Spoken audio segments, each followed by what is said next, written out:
আপনার বাড়ির পাশে নব্য ইসরায়েল। আমরা বড় ইসরায়েল সম্পর্কে সচেতন আছি কম বেশি, কিন্তু আপনার ঘরের পাশেই নব্য ইসরায়েলের জন্ম হয়েছে, এই ব্যাপারে আমাদের সচেতনতা নাই। তারা সংসদ ভবনে তাদের সংসদে ফখর করে বলছে যে আমরা 6,500 সৈন্য পাঠিয়েছি, আমাদের হয়ে যুদ্ধ করছে। নাউজুবিল্লাহি মিন যালিক।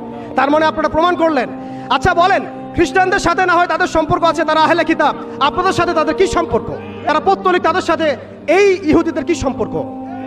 শুধু তাই নয়, আমরা লক্ষ্য করছি, আমরা আমাদের পার্শ্ববর্তী নব্য ইসরায়েলের মধ্যে লক্ষ্য করছি মুসলিমদেরকে তারাবির নামাজে টর্চার করা হলো, হোলি উৎসবের নামে মুসলিমদেরকে নির্যাতন করা হলো, লক্ষ লক্ষ একর জমি যেগুলো আমরা ওয়াকফ করেছিলাম সেই জমিগুলোকে রাষ্ট্রীয়ভাবে বাজেয়াপ্ত করা হয়েছে। আমি যদি একটা জমি মাদ্রাসায় দান করি, আপনার কোন এখতিয়ার আছে সেটাকে আপনি রাষ্ট্রীয় বাজেয়াপ্ত করতে পারেন? এখানে মানবতা কোথায়? এখানে গণতন্ত্র কোথায়? এখানে এই ইউনাইটেড নেশনস কোথায়? ইউরোপিয়ান ইউনিয়নগুলো কোথায়? আপনাদের এই সব তথাকথিত তন্ত্রমন্ত্রগুলো এবং তথাকথিত মতবাদগুলো একটা এজেন্ডাই বাস্তবায়ন করছে। তারা পুরো বিশ্বে শুধু দাজ্জালের শাসন কায়েম করতে চায়।